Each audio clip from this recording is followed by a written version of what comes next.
All right. Howdy, everyone. Welcome to Deprogrammed on Unsafe Space. I am your host, Carter Laren, and I'm joined, as always, by the bad mamma jamma, Keri Smith. Keri, are you there? Yes. Awesome. I hear it echo. Hold on. Oh, it's because I had the video playing. Yes. Don't have the video playing. Okay. Today, we are very excited to have the most hated person in the whole knitting community, by her own description. Most hated person in the whole knitting community. We're excited to have Maria Tusken on. Maria is the owner of Tuskenknits, a hands-dyed yarn company based near Seattle, Washington. She was ostracized from most of the knitting community in January of this year for speaking up about a, quote, conversation around racism in knitting. Since then, she has woken up to the current SJW mentality in the world and watched as the knitters continue on their path of, quote, inclusivity and tolerance. Maria also enjoys sewing vintage clothes, writing, and reading old books. She lives in the countryside near Seattle with her husband, 2 cats, and 2 dogs. You can follow her on Tuskenknits on Instagram. That's Tusken. You can also find her YouTube channel, Maria Tusken. She's also on Facebook, and you can go to Tuskenknits.com. So with all of that, Maria, thank you for joining us on Deprogrammed today. Hi, can you hear me? We can hear you. All right. Welcome. Thank you. As Keri was pointing out, I think this is the most excitement we've had prior to the show starting. Yay. You have a fan base, Maria. A deserved fan base. I hope they're fans. They are. We've actually not yet, but the morning is young. So we've actually had some people who I know are friends of yours who joined our community who started watching Unsafe Space. So welcome to all the knitters. And somebody in chat says, I just got yarn from you in the mail today, Maria. Yay. Good. Thank you. So welcome, knitters. Maria, maybe we can start by, I know we did a show about the knitting community, and there have been several articles written about the knitting community, but maybe just for those who haven't heard your story, just give a brief synopsis of what happened to you, and also get us caught up to speed on what's happened since we last reported about you. Okay. So most of the knitters watching will know this, and I've told this story so many times, but so back in January of this year, I think it was January 7th or something, a woman named Karen Templer, who owns a knitting related business, wrote this blog post about her excitement to travel to India this year. And I think she's middle-aged and she hasn't really traveled a whole lot. She was super excited. She's always been fascinated by India and the culture and the people. And in the blog post, she mentioned, I think maybe when she was a child, she said she'd been offered to go to India. She had some Indian acquaintances, and she said it was like being offered a flight on a flight to Mars. And how dare she? Yes, I know. Martian, I'm offended. What was that? I was being stupid and said as a Martian, I'm offended. And then also in the post, she talks about her fascination with India and Indians. And someone a couple days later, I think, found this blog post of hers. I don't think it was even someone who follows her or was a fan of her. Comes on her blog post and leaves a comment saying, you really need to think about this, Karen. You compared India to Mars and you exoticized these people. You're just exuding the typical peak whiteness, and you're sort of, supporting this idea of white colonization. So Karen, I'm sure, was really surprised by this, like taken off guard totally. And she tried to explain herself. And then a couple other people came on and were saying, yeah, I read your post again. I can see what this person was saying. You really need to think more about this, and apologize to all the Indian people you hurt, and people of color who were offended by this. and she is really nice and tries to explain herself some more. And even one of the head like bullies in this whole thing did this giant like expose of her essay, like word for word on Instagram, like underlining things, just so petty, and just attacking Karen. And Karen goes and sees this, of course, on Instagram, and goes in this lady's comments. There's a public Instagram account. She goes in her comments and tries to apologize and defend herself. And this bully gets really angry and accuses Karen of stalking her for going on her public Instagram and trying to defend herself. So this is what Carter and we were talking briefly before the show about SJWs. They always project. They will be bullying you. And clearly this woman is engaging in, I would say she's the bully here. She's taking apart Karen's essay piece by piece and criticizing her, and Karen's not allowed to defend herself. Yeah. If you try and defend yourself, then they say, "Oh, you're the bully." But it's all smoke and mirrors. That's what they're doing. Yeah. So how did you get involved in this, though? I mean, what was that? How did you get involved in this? So all this was going on, and over the course of 48 hours, maybe, it just like blew up. Everyone was talking about this. And not only going after Karen, but they started going after like other businesses as well. And I was texting one of my friends here locally who owns a local yarn shop, and I was like, "What, have you seen this? What's going on?" And she agreed with me that this was just being blown way out of proportion. And I'll get back to her later, but so I was kind of talking about this. I was telling my husband about it, and it was really stressing me out. And I had been thinking about kind of taking a break from Instagram for a few months at this point. And I was like, this is probably a good time. I don't want to be a part of this. And I know what these SJWs would say about that. But so I left Instagram, and I said I was going to leave Instagram. I said why. I said I didn't feel safe. If Karen Templer, for writing this very innocuous blog post, could be attacked, any one of us could be attacked. And I just didn't want to be a part of it. I was just kind of stressed out. And I did want to make a statement. So I left Instagram. Can I interject for one second? For anyone watching, when you say you know what these SJWs would have to say about that, here's what I think you mean. They would say, and you guys will start to recognize this language from them, they would say, it's your privilege that allows you to leave. Yes, exactly. And white be thrown out there, I'm sure. They act as if they couldn't also step away from this fight or step away from Instagram. No. They're compelled to do it. Whatever. Yes, exactly.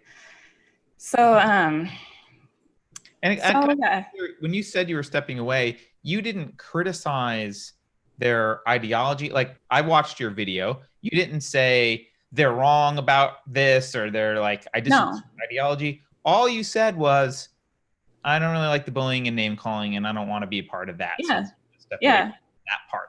Yes. And that's what I said on my Instagram post when I left. And a lot of people were upset that I deleted that post, because I didn't realize at the time like how crazy this was going to go afterwards. But because I was leaving Instagram, I didn't want someone to come on my Instagram page and see this post and wonder what in the world I was talking about. So I did delete that and just said I was taking a break from Instagram. But anyway, I did that. Then about a week later, I recorded the infamous YouTube video that really got me in trouble, where I just kind of stated the same thing. And like you said, Carter, I didn't even bring up racism. I just said this social justice issue. And I didn't even say the issue was a bad issue or something I disagreed with. Right. I just said they were, in the name of this social justice issue, they were going after small businesses. So that video, of course, got picked up by the social justice warriors and everyone, and I became, like the most hated person in the knitting community because of it. The video is still up. You can watch it. I mean, Carter's laughing because it's hard to imagine you as the most hate. It's like you are so you come off your persona as so sweet and soft-spoken. Clearly, you have the mettle of a warrior, but your exterior is just so charming. And the idea, and I think you're wearing a lovely pink sweater in that video. And the idea oh my gosh, the way I looked in that video, my gleaming white face too. Yeah. It's like they did criticize you for that. I forgot. Did they? Oh gosh. Yes. They are so racist. Yeah, but it's like, this is your Batman villain, guys. You? Yeah. Yeah. Well, they've said things about that too, like, I don't know, like a wolf in sheep's clothing, or So what after that video, what's happened to your business? Like what have they done since then? So basically the way the knitting community works is you all like collaborate with each other. So in the past, I would do collaborations because I dye yarn. So I would do collaborations with knitting pattern designers. So they would design a pattern in my yarn and we would all release it together and kind of gain from each other's customers and followers. And when this happened, the bullies, there were a couple specific ones that are still very active in doing this. They were going around contacting all the designers who had used my yarn, telling them they needed to remove my name from their pattern. And if they didn't, they saw what happened to me. So this would happen to them. So most of these designers gave in and removed my name from their pattern, which was that's a huge source of income. Yep. And also they not only removed my name from the pattern, but they announced it publicly on Instagram. So announcing to all of the community that I was a terrible person they didn't want to support anymore. And then all these rumors start coming up. Can you hear me still? Okay. Yeah, I can hear you now. My internet just wasn't working or something. That reminds me of, just briefly, that reminds me of the businesses that put like Antifa social justice signs in their storefront so that Antifa doesn't smash their windows out during demonstrations. Really? Oh, yes. That's normal practice in the Bay Area. If you don't have a Black Lives Matter sign, you're in a lot of trouble during a protest. So you have to put it in the forefront, regardless of what you believe. So those businesses announcing that they're cutting ties with you, that's a very cowardly and public way of being like, don't come after us, please. Yeah. Yeah. Oh, totally. And it was, of course, really hurtful to me because I knew a lot of these people and most of them didn't contact me or anything. They just did this. So I lost a lot of support through that. And of course, most people, I do believe, maybe like Keri, I think a lot of these people do have good intentions. A lot of the ones who aren't like the main activists. And they just kind of went along with this. At first I got a lot of support from people who saw what was happening to me and didn't agree with it. But now that that's kind of died down a lot, my business really now is a lot slower than it used to be, because no one will ever work with me again. No one semi-popular or even like the lower people will want to work with me. They don't want to be associated with me because they'll get attacked as well. And I don't blame them for feeling that way, honestly. So it's tough. I'm just kind of stuck. Did any of them say like, hey, privately, like I think it's unfair, but I have to publicly disassociate myself from you, or no? No, there was one girl who I wrote about in one of my more recent blog posts, who I knew. She was a friend and she had designed some patterns with my yarn. And she did contact me because we would text all the time. Is she the one you went to Edinburgh with? Yeah, and she did contact me saying so she had watched the video, and we had been texting after she saw the video, and we were still friends. And then these bullies contacted her and said she needed to remove my name from her pattern.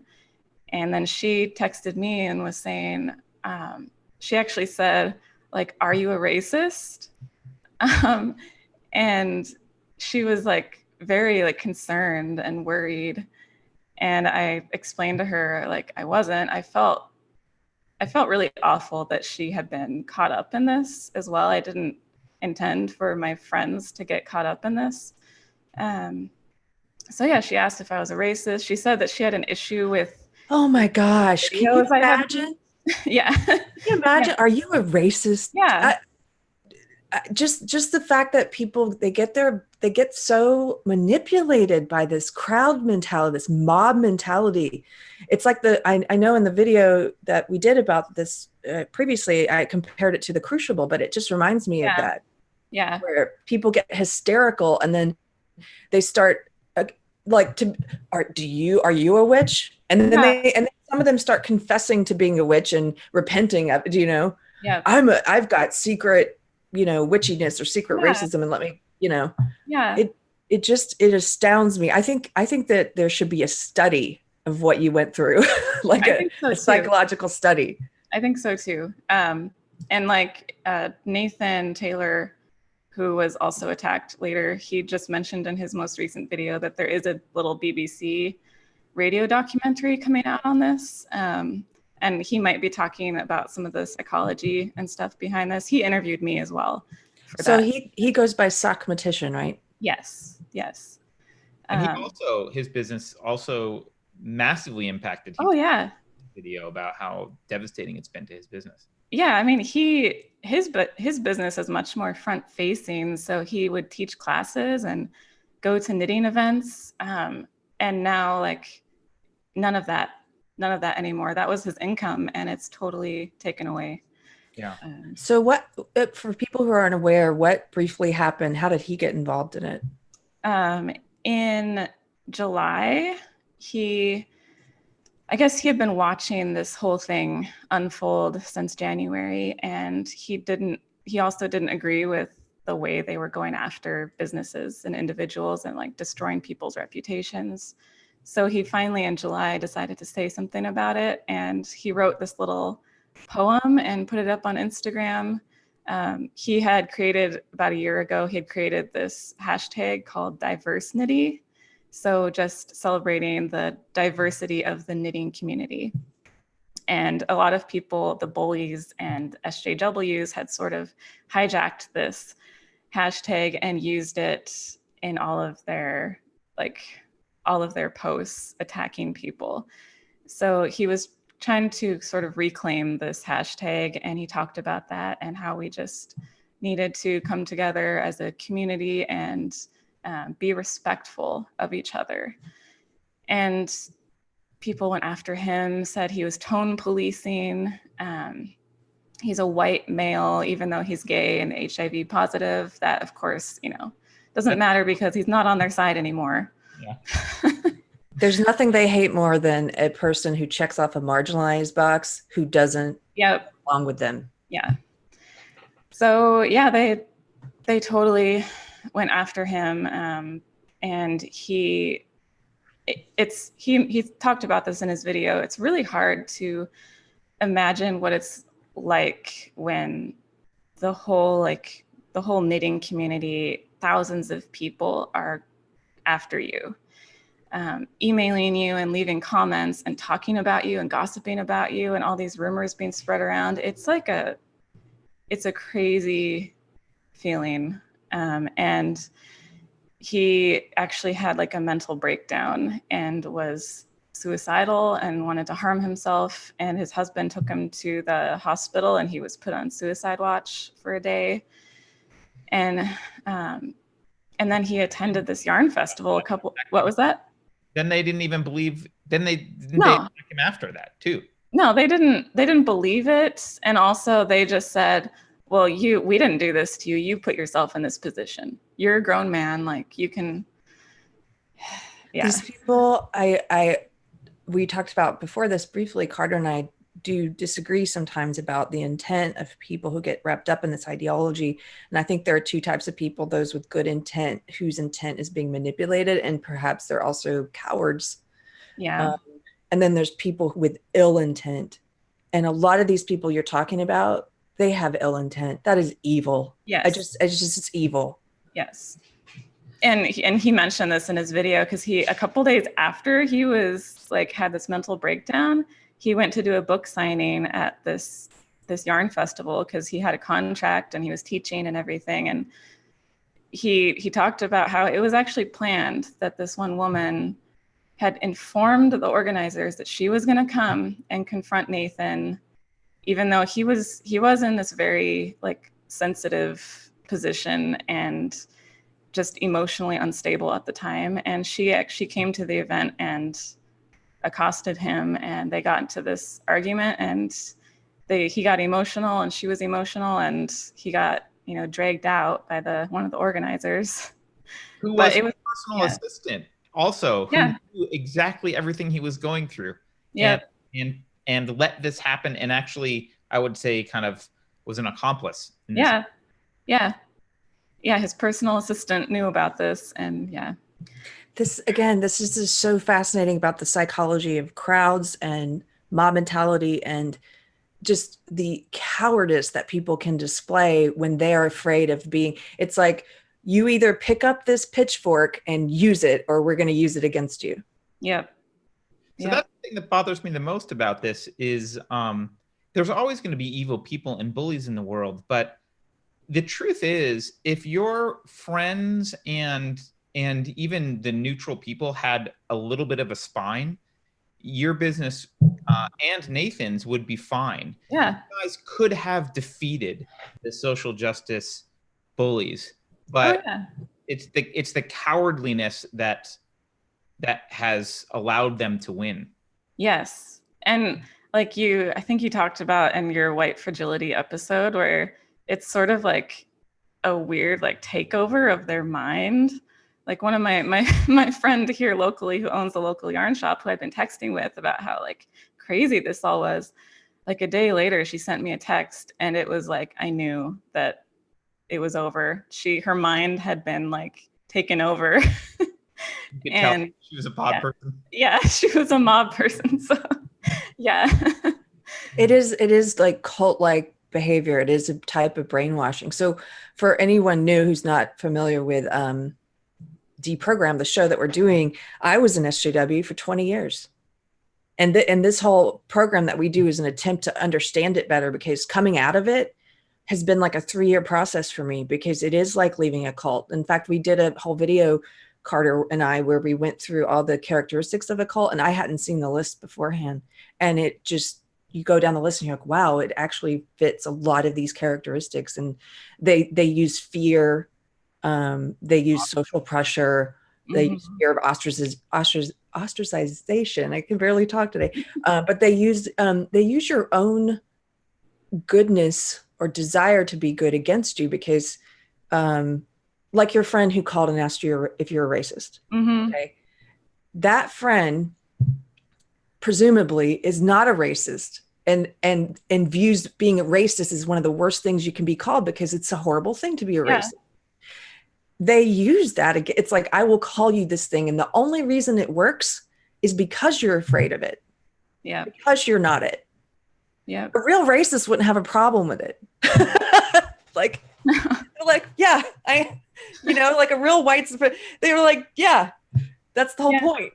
Yeah. So I'm sorry, I'm going a bit on a tangent. I just it's hard for me when talking about this. I wasn't even involved in what you went through, but just watching on the outside looking in, I get really passionate about it, because it makes me I get righteously angry that bullies are going around and calling the people, the victims of the bullying, or calling the people the targets, calling them the aggressor, calling them the bully, saying there's something wrong with them. Yep. That's my rant. No, I agree. It's so petty to me to go after these things, to go after Karen Templer and other people. And especially for what they went after. And Keri has said this before to me, because I think I've used the word petty in the past too, and said, it just seems really petty. And Keri, you pointed out that they're proud of being petty. Petty is not a bad word for them. Yeah. They relish being petty. Yes. Yeah. They basically don't have any universal principles. So it's not like they believe lying is wrong, or being petty is wrong, or being malicious is wrong, or bullying is wrong. Any of these things it's only wrong if someone they disagree with does it. Then they'll highlight the behavior. Yes. But all of that behavior they view as being something they can use, because they believe that their ends justify their means, and they're hypocrites. Yeah. And they're the epitome of this quote. When I first started waking up from SJW ideology and leaving it, this Nietzsche quote I had heard at a spiritual center actually really stuck with me. And it was the quote about, be careful fighting monsters lest you become the monster you're fighting. Mm-hmm. They are monstrous. And in pursuit of these ephemeral like, oh, they believe they're fighting racism. No, they're the racists. Yeah. Like, anyway. So is there a community of people who have been ostracized? Like, did you talk to Nathan, and is there, because he did patterns, like, is there a community of people who are kind of on the outside now trying to build their own little group of lawmakers, or no? There is. I mean, I had my little community of email subscribers, and that was sort of a little community of itself. But since Ravelry, the big knitting website who has like the monopoly in the knitting world, they announced their anti-Trump policy. So you can't talk about Trump in a positive light on their platform anymore. So a lot of people broke off, Trump supporters and just people who didn't agree with the policy.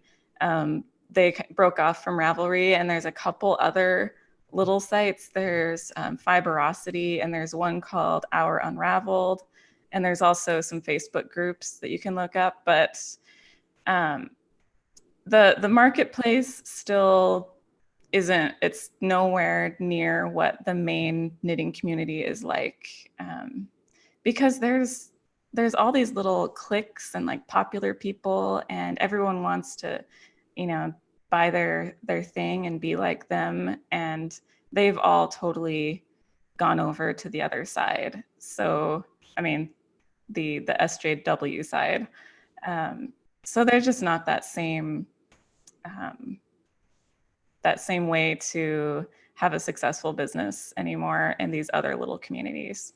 Yeah.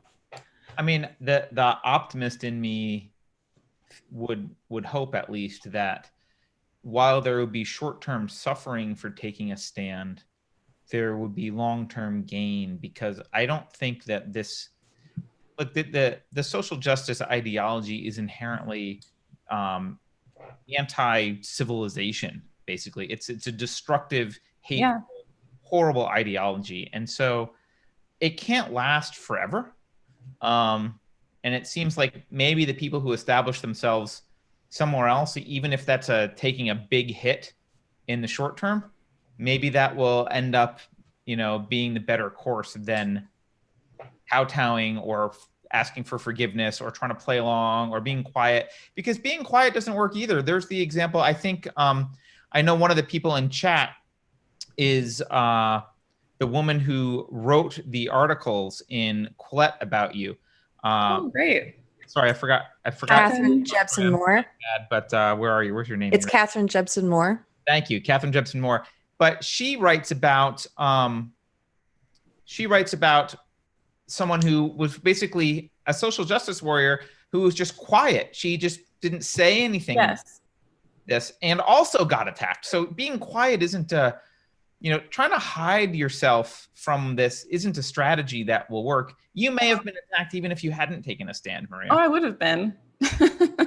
So yeah. So your point about how hopefully the optimist in you, Carter, wants to believe that in the long run it's better to take a stand. I absolutely believe that, because then you're living in truth and you're actually standing for something. And of course you're hated right now because you're principled.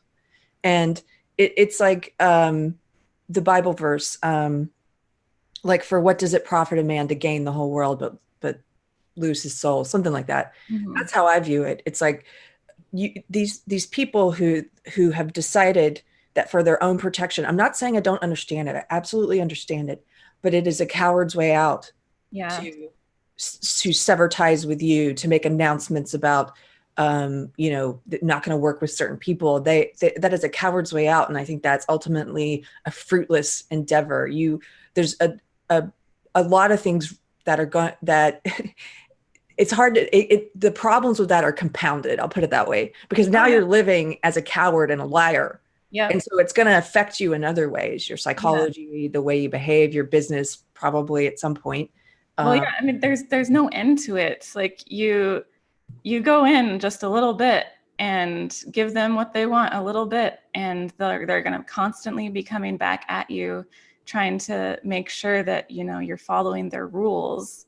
Like, they went after this Finnish knitting magazine, Laina. This was one of the earlier people they went after, and this magazine, they're still constantly, you know, they got to keep them in check, make sure that they did this recent like little knitting retreat where I think they had 12 people, and it was basically first come, first serve, whoever got to, you know, sign up for this first. And they showed a picture of it, and people were criticizing them that it wasn't diverse enough. There weren't enough people of other ethnicities. And I looked at the picture, there were 12 people, 4 of them were not white. So that's pretty diverse, like, considering the demographics of the US. In Finland, this was a Finnish. Oh, in Finland, even more so. That's hilarious. Well, it's you're right. See, once you apologize to the mob, you're beholden to them. That's why you don't take that knee, kiss the ring, because you can't be creative anymore. Yeah, you're always beholden to them. So there's a term called SJW convergence, which is all about how once this ideology, it's like a virus, once it spreads into a community. And for anyone who's new to this, to hearing about this, it's not just knitting. It happened in gaming. It's happened at big social media companies. It's happened in young adult fiction. It happened in that community. It happens in churches. It can happen in any organization or company or community. But once it has infected and enough people are now preaching it and bullying and shaming, then once it's converged and it becomes the primary lens through which everything is viewed and interpreted, well, now it's more important than anything else. Whatever the original goal of that organization or community or business was, that's no longer the primary goal. That's the secondary goal. Yes. So it's like it cannibalizes communities. It does. You know, it's happened in science fiction, gaming, comics. Convergences, in fact, I don't want to endorse Vox Day because there's things I don't agree with Vox Day about, but Vox Day and Milo Yiannopoulos, 2 huge wrong thinkers. Milo wrote the foreword, but if anyone's interested, this book, he's got 3 rules. SJWs always lie, SJWs always double down, SJWs always project. I think he coined the term convergence, and he walks through how it happened in the science fiction community. And so this is happening. I guess I kind of knew it was happening everywhere. I felt until I read that it was happening in the knitting community. Like, I thought there were some places in the world maybe that were safe, but there aren't. Well, somebody in chat, Elizabeth says, "What about ham radio? What's next? Stamp collecting." Right. Well, actually, but it'll be there. Yeah, it will be there. It's in math. I mean. Oh yes. Math. Yeah. You think science fiction too, where they're supposed to be able to talk about these like otherworldly situations and basically be as creative as possible. Yeah. Well, there's something you said there that I find very interesting. Maybe you could talk about that, because I do believe that this ideology is the death of creativity in art. And so how does that affect, like, give people an example? I know how I think it affects like writing, for example, because suddenly, again, being a creative writer is no longer the primary goal. Being beholden to this ideology is. And so you're constricting yourself. Yeah. I mean, in knitting, like one of the more recent designers, they went after Caitlin Hunter. she designs a lot of, she's white, but she grew up in Alaska, and she's really concerned about Native Americans and loves Native American culture. And a lot of her designs are inspired by Native American motifs, and she gives them Native American names. So now they've gone after her, and of course, she makes these beautiful designs. I think she's probably the most talented knitting designer right now. And now she's probably going to be afraid to release these beautiful designs that no one else is doing and celebrating this culture. And yeah, I mean, that's a great example. And they are so contradictory. So in the young adult fiction world, for example, they were piling on authors. They were getting books pulled. Some authors pulled their own books. Some authors of color pulled their own books. Yeah. And they said simultaneously, they would say, you don't have enough diverse characters in this story. You need to add more. And even if it doesn't fit for this story, or it's not what you know. Right. And then on the other hand, they say, hey, stay in your lane. You're a white person. Don't write about people of color. It's like, wait, I can't win. Yeah. That's intentional. You're not supposed to be able to win, because their goal is to just, I mean, we mentioned this, maybe it was yesterday, but their goal is destruction. They're not trying to build anything in particular. They're trying to destroy. Yeah. And their whole ideology, like the whole concept of like white fragility and white privilege, there's no argument out of white fragility. Like anything you do, silence, that's bad. Defending people of color, that's bad unless you're a person of color. Like there's no right answer, and it's such a depressing way to view the world. The right answer, that the goal for them is to shut you up. That's it. Yeah. You're just supposed to bend the knee. You're supposed to be compliant. And it's to turn you into someone that they can then oppress and control and manipulate and be in charge of. Yeah. That's all those words, white fragility, like we've broken down some of these SJW, we call them the magic words, but almost all of their magic words, even if they claim to have a good intent behind them, like this is why we came up with this term to describe this phenomenon. That's not the way they use them. They use them to browbeat you into submission. Yeah. It is anti-intellectual, and something that you pointed out in your, I think it was your original video, may have been your original post, Maria, was they claim they want to have a conversation, but they're not allowing conversation. It's anti-intellectual in the sense that it is believe this ideology, don't question it, don't think about it. And if you don't, we will use ad hominem or any other kind of attack against you that we can. I can't think of anything more anti-intellectual than that. Yeah, you're not allowed to speak. Like when I originally put out that video, this was my gut feeling that I had, and I was expressing this, and I knew that there were a lot of people who agreed with me, but you're not allowed to, it's so hard online, but you're not allowed to kind of work through things and actually have conversations. And I think a lot of that has to do with just the whole online world. You say something and everyone has their own opinion. They're coming at it from a different way, and then they come in with their comments, and then that gets a bunch of comments, and you can't actually have a real conversation in a comment section like that. It's so hard. And they don't want you to anyway. No, yeah.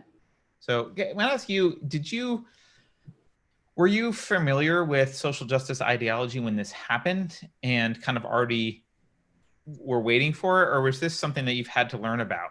It's definitely something I've had to learn about.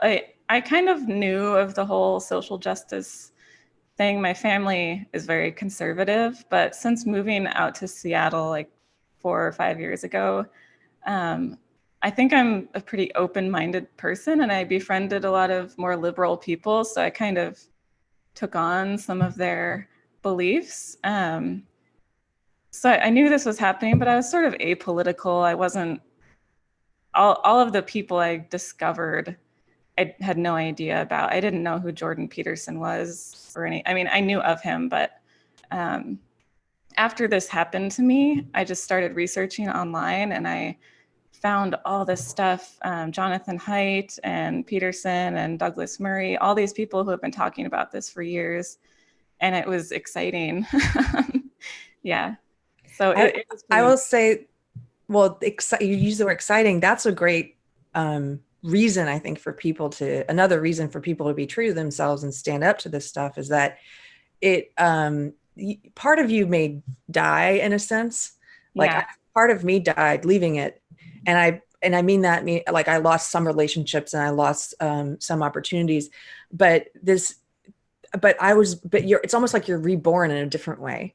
Yeah. Like I'm reading like I used to read way before I got indoctrinated into it. Like it just makes you excited about life in a different way because you're no longer beholden to like, oh, what's the correct thing to say to not get attacked today? It's just like, no, let me try and best like articulate what my beliefs are and try and help people understand me better so I can understand them better. And that's just it's an exciting way of living. It's like a way of living. Yeah. It can get depressing if you get too caught up in the politics, but yeah. Well, hey, here's something that's not depressing. I just want to say we have a very active chat today, and there are a ton of fans in there, and people are talking about buying your yarns. And it's really exciting. And I wonder this designer you mentioned, for example, who I forget her name, but the one Caitlin Hunter, makes the Native American designs. Yeah. Can't some of you guys who've all been like now on the receiving end, if they pitchfork enough people, they're going to pitchfork so many that you guys can all band together and work together. I think a lot of people do support her. Like she didn't get a whole lot of pushback because she is super talented, and you can tell she's just a nice person. Even though she was one of the people who removed my name from one of her patterns back in January, but I still think she's a really good designer. And I think a lot of people have kind of banded together, but also since the whole Ravelry thing, she sells her patterns, I think exclusively on Ravelry. Since a lot of people aren't on Ravelry anymore, they can't buy her patterns. So maybe she'll start offering them somewhere else. But do you think there's a room in the marketplace or maybe there already is one that I don't know about, or that somebody in the comments says, is there an alternative to Ravelry? Yeah, well, some of these sites are trying to build like a marketplace like Ravelry. It's just, they've been doing it so long, and it takes a lot of time to build up something like that, that they still kind of have the monopoly. But I think they lost a lot more support than they let on, and maybe some of these other sites will get built up and become popular. All right, so I was an optimist a minute ago. I'll be a depressing pessimist as a counter. The depressing thing that I see is that it seems to me, and I'm not 100% sure about this, but I've seen this in other communities. It seems the SJWs, they come in with their convergence in the community. They have a few show battles where they kick a few people out, they make some examples. You get a lot of people to kind of be cowards and fall in line, but they don't continue it. Because if they continued it, they don't continue it as harshly. Because if they continue it as harshly, eventually they will kick out a critical mass of people, and they don't want that. They want to own the industry. So I think they're aware that they can't keep doing it. They just need to do it in like a big wave at the beginning, scare people into submission, and not that many people who actually get kicked out, then you don't have a critical mass to really build an alternate community.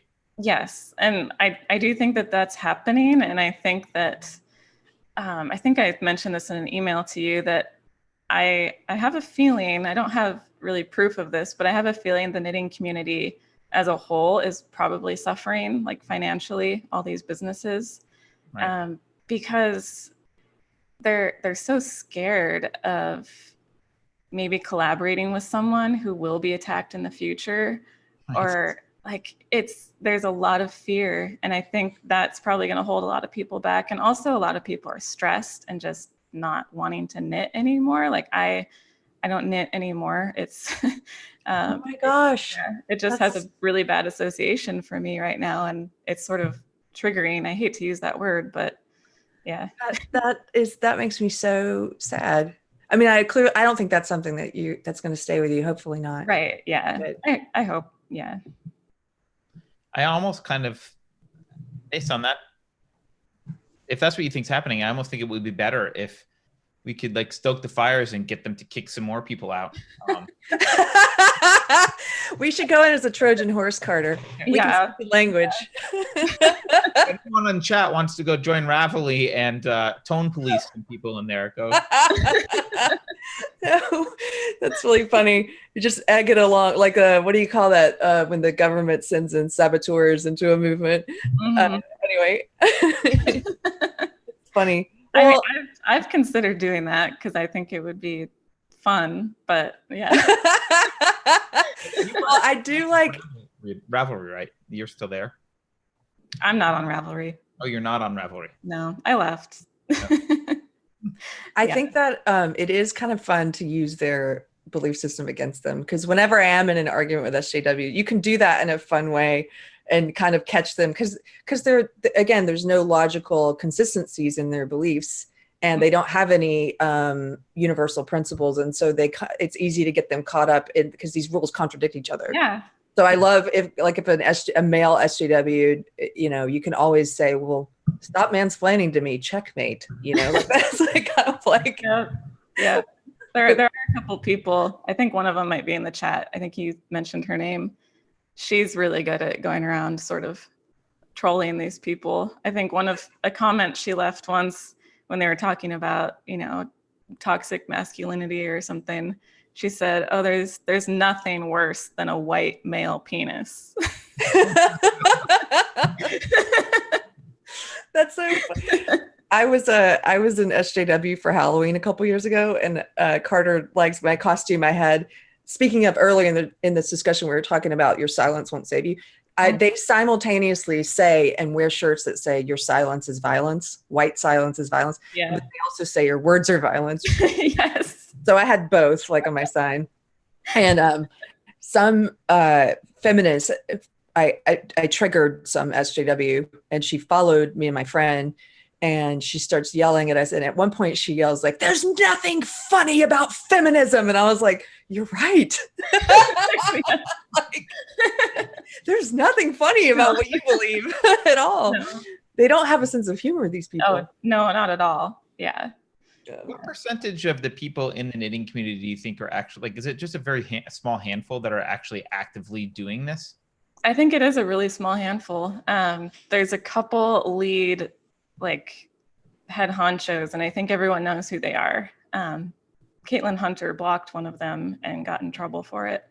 So that was kind of what got her in trouble. But yeah, there's a couple of them that literally will go around and like go through your followers and like contact every single one who's, has a certain number of followers or whatever, some clout, and they'll go through and contact them and say, you need to unfollow this person is problematic.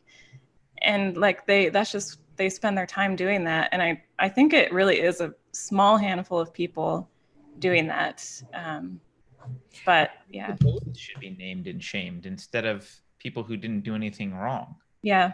Is that happening at all? No, most people aren't.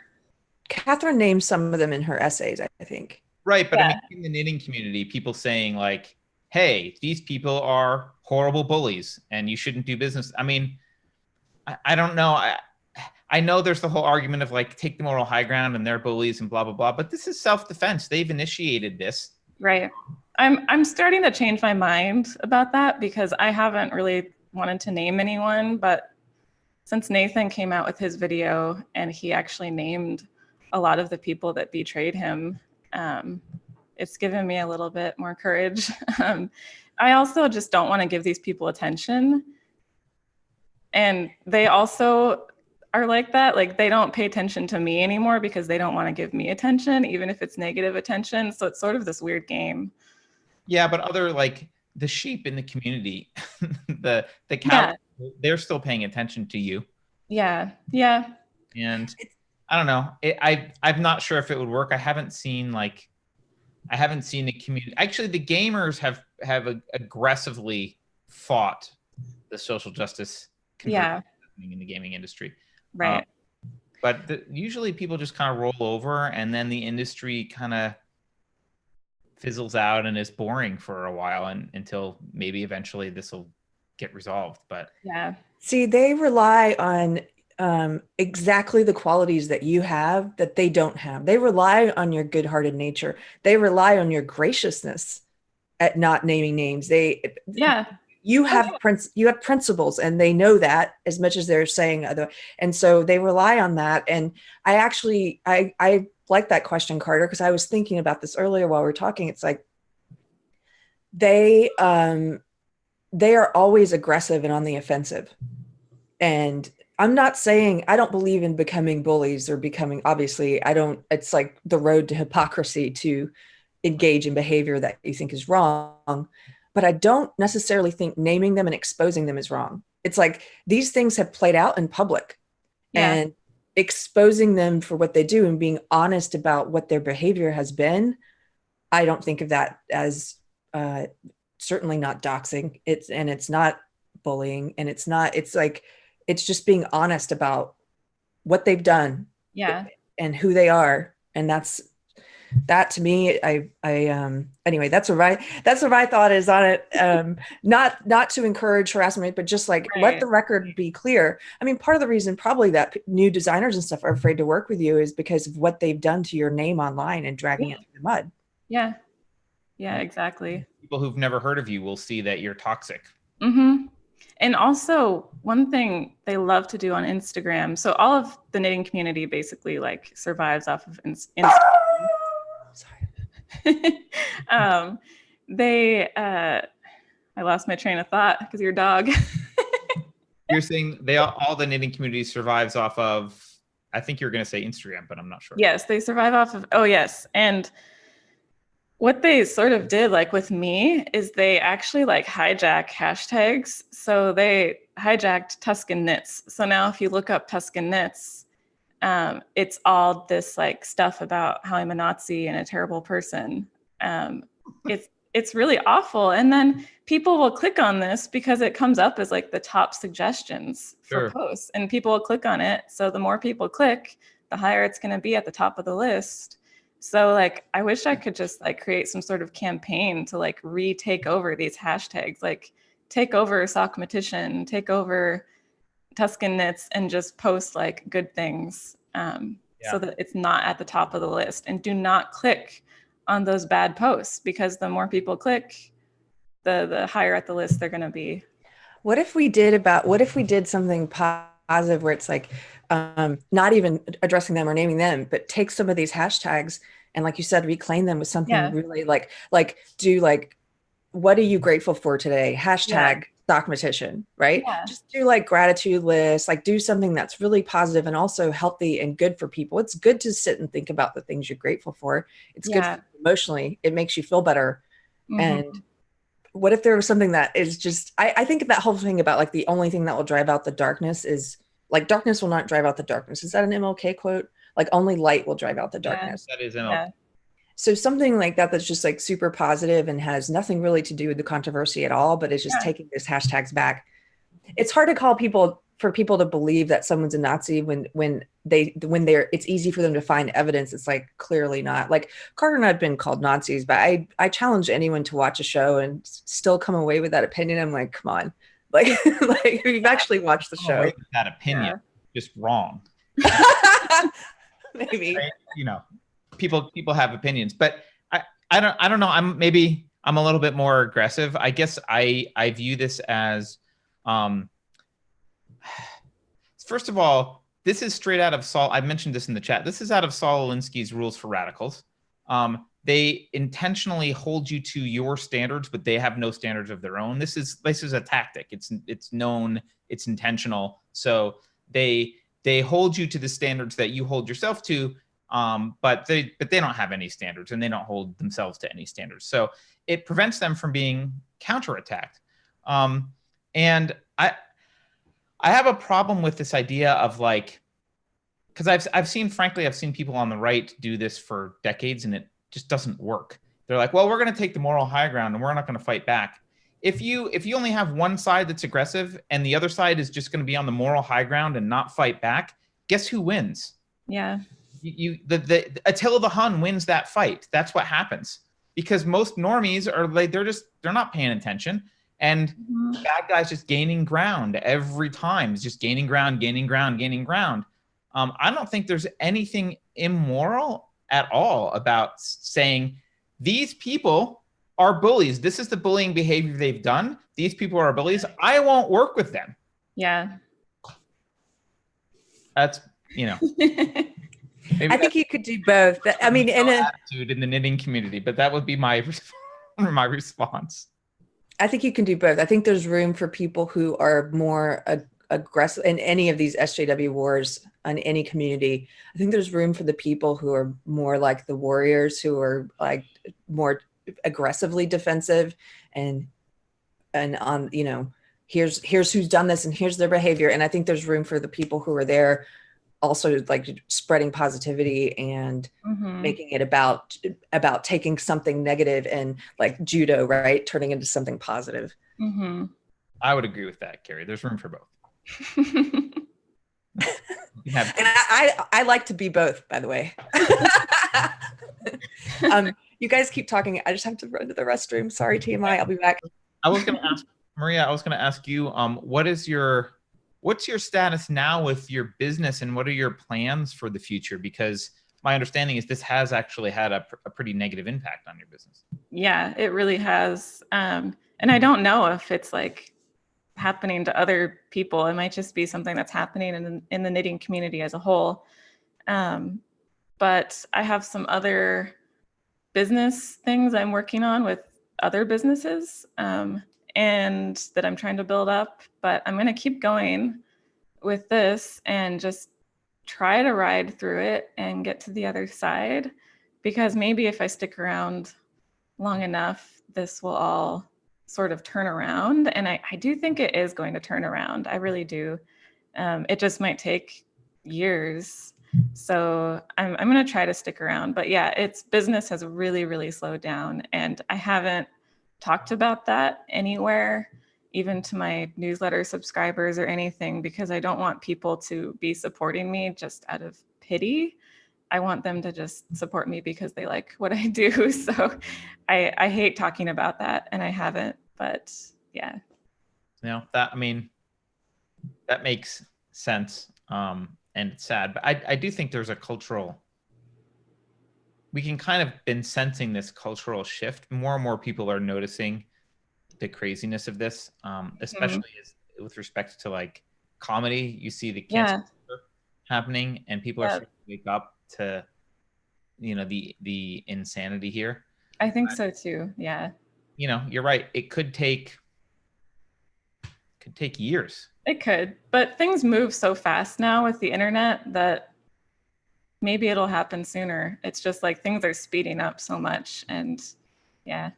Have you lost like real friends who like you would hang out with? I know there was the one that you went to Edinburgh with, or others that you've kind of lost over this? Oh yeah. The woman who runs the local yarn shop here, a little knitty in Auburn,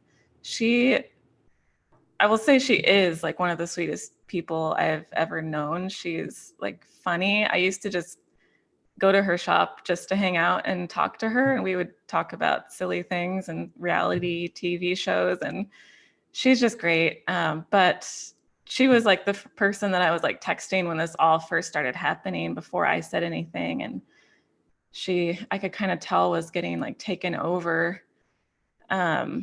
And we actually, the weekend after I said I was leaving Instagram, her and I were going to go down to Portland to a knitting event together. It was like a big marketplace for vendors.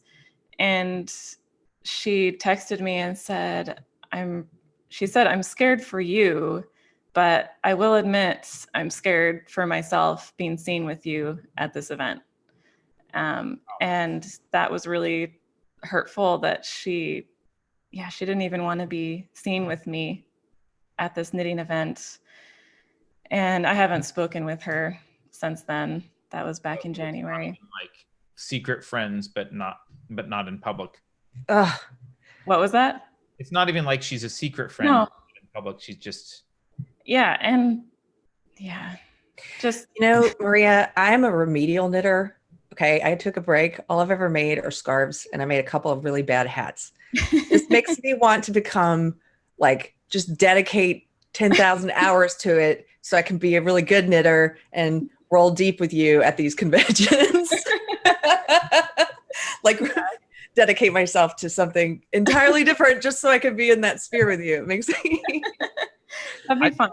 I would love to I don't know, get some people. I don't know if I'd be brave enough to go by myself to a knitting festival, but it would be fun to get some people together and go and just see the reaction. Yeah, you gang of wrong thinkers. Yeah. You can all wear shirts that are the same. Yes. Someone said it would be like Moses parting the sea. We would have the whole place to ourselves. You'd have to have a sense of humor about it. Maybe we could you could knit pink ladies jackets from Greece. Yeah. I think that would work. That would work. Look, there's a ton of people in chat saying they'll go with you. Yeah. I think we need to have a groundswell of anti-social justice or pro-Western civilization knitting projects. Yes, we do. We need our own pussy hat, maybe. I don't. Yeah. I don't know what that would look like. Well, I do, but I don't want to say it. Wait, I don't get it. It would probably be offensive.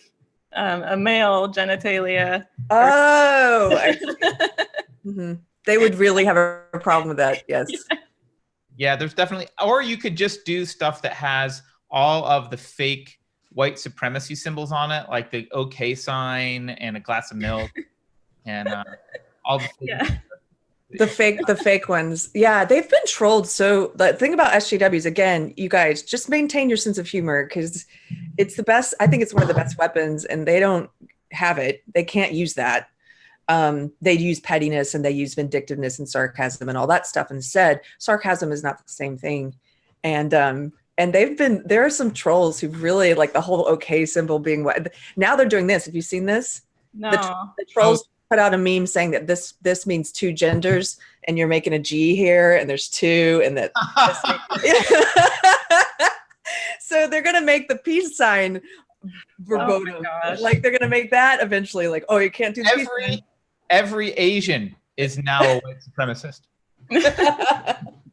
It's so silly. Okay, well, I think we should go ahead and start wrapping up. But I do like this idea of joining you. You have a lot of fans here. If you decide you want to go to a convention, we should keep this conversation going. Yeah, that'd be fun. If anyone is here in the Seattle area and would maybe like to go to Yarn Revolution, which I was kicked out of. I'm not allowed to attend this year. Wow. I'm not allowed to attend as a vendor. Last year I went as a vendor. Wow. I think that's coming up next month. Maybe. I don't know if I'm brave enough to go, honestly. Are you allowed in as an attendee? I would think I would be. I don't know how they could kick me out, technically, as long as I didn't accost anyone, which I wouldn't. I mean, if we have a whole posse. Yeah. Yeah. I think we should have a posse with cameras. Yeah. Yeah. At a knitting event with you. Yeah. Yes, someone's asking. Yes, milk. I don't know if it was because it's white. I'm not sure. But yeah, milk was the latest. Not the latest. It was one of the 4chan trolls was that milk was okay. White supremacy. So. And they put these trolls out there, and then the media eagerly oh my gosh, milk is now white supremacist. She was like, what? It's so dumb. You off track, but did you see? It was in the news I saw yesterday. Universal Orlando fired one of the actors, an actor who was in a, Gru from Minion movies or whatever. He, you know how the kids have their pictures taken with the characters. He had his hand on the kid's shoulders, and one of them looked kind of like an upside down OK sign thing, like an upside down, whatever. Got fired for it. he got fired for it. See, you have to keep laughing at it, but it is really, that's real injustice. You know what I mean? Like, that's really sucky. Yeah. I mean, everything that's happened to Maria is real injustice and sucky, but yes. Yeah. So somebody has a question for you in the chat before we go. Emily says, Maria, what do you think about people making money off of this through Ko-Fi, etc.? Oh, yeah. Yeah, a lot of these lead SJWs set up coffee or Ko-Fi accounts where you can go donate to them and pay them for their emotional labor. So, I mean, if people are willing to give them money for this, I guess they go for it, you know. Nathan Sockmatician, he set up one recently, and he's gotten a lot of support through it. So I thought that was kind of cool that he was using that. Yeah, but he's not like using him. He's not a bully. No. Emotional labor. I mean, no, he's not asking them to pay him for his emotional labor. Well, you know, maybe we should set up we can explain why social justice is a huge scam and the enemy of Western civilization, but there will be emotional labor involved in that. So you got to pay. Maybe yes. set up a Ko-Fi site for that. Remember that joke about they want to send us to emotional labor camps? Yes, Lindsay Peterson points out it's like indulgences. It is. It's like you're paying for absolution. They're absolving you of your sins of white supremacy and white fragility, white privilege, whatever. It's a very much a religious thing, which I know Catherine earlier in the chat was mentioning. It is. There are so many similarities between this cult of belief and religion. I would call it more cult-like though, in that, you know, it checks off a lot of things that some major religions do not check off. Yeah, like, and I also think that there are probably things behind the scenes that we don't know about, and some of these people are making money off of, I don't know, they could be blackmailing people. I just have I know it's probably sounds like a conspiracy theory, but I do think there's maybe more going on behind the scenes than we think, and maybe some of these people are forcing the designers or whatever to hire them as editors or like some sort of totally. There are a lot of con artists who make money off of this ideology. Yeah. And by the way, not to piss people off, a lot of them are paid by your tax dollars because they're coming out of universities or think tanks that are being paid with your tax dollars, or they're just dead weight at large organizations who feel like they need to have, you know, social justice people employed for whatever reason. And you're paying for it one way or another. But I mean, Keri, you used to be in an entire community of professional SJWs who they were in their jobs were secondary, just like a virus. Like we've called this a mind virus several times. Just like a virus, the number one goal is to propagate. Number two goal is whatever else is going on. So right, are all over. I had a friend who I mentioned this on Twitter the other day in response to some James Lindsay tweet, and I had some SJWs. I couldn't figure out what they're trying to say because again, they don't speak honestly and they don't articulate themselves clearly. They will use sarcasm or because they can't just speak truth. It's so weird. You'll watch how many times they will say something they don't believe. They'll engage in sarcasm because they can't just speak what they do believe. It's so weird. But anyway, I think they were trying to say that I was making it up, but it's like, no, I had a friend who she has no background in medicine. She comes from the activist community. She's a professional SJW friend. And she moved on from these different activist groups. And now she works at Harvard Medical School. And her entire job is to indoctrinate medical students at Harvard with SJW ideology. And she's doing it from her position includes the moniker LGBT director, blah, blah, blah. But that is a true thing. There are people that are not actual academics in whatever field they're in, but who are activists and who are being paid lots of money to brainwash people. Social justice warriors in medicine, there's a word for that. It's called Munchausen's. I identify as having blah, blah, blah. Like, all right. Yes. There's a term. Well, So where right. can people, how can people support you? What's Yes. the number one and two things people can do? You can follow me on Instagram as Tuskenknits, and you can buy my yarn at Tuskenknits.com. I also have a blog there. It's under the news section on my website.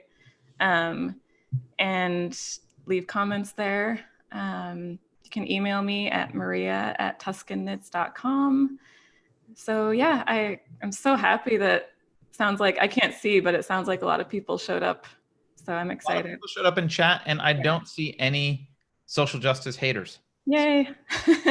Or that was poorly worded. I see many people who probably hate social justice. Yeah. I don't see any justice warriors. They might show up later because, like Keri said, they probably don't have any good arguments to say in live chat that people won't be able to refute, but they'll think of something maybe later to put in the comments. So. Yeah. They're not really big on arguments. They're more just big on spitting syllables out at you that are, hoping for one to land.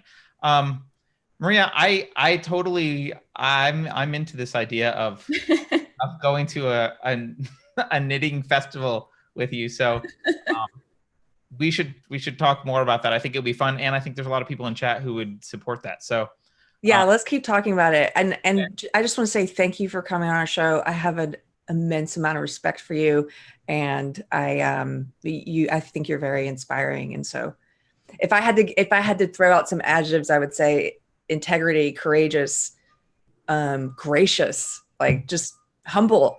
Anyway, that's a lot of effusive, but thank you. I really, and everyone in chat is like, love you, Maria. I love you too. I'll just double down on what Keri said. So it's been a pleasure, and really admire you taking a stand, and thank you for coming on the show. And we really wish your business and you the best, even though might be some rocky stuff right now. Let's hope that things turn around, and let's actually be active about helping you out, because really want to support what you're doing. So thanks again. Thank you so much. All right. Bye, everyone. Guys. Bye.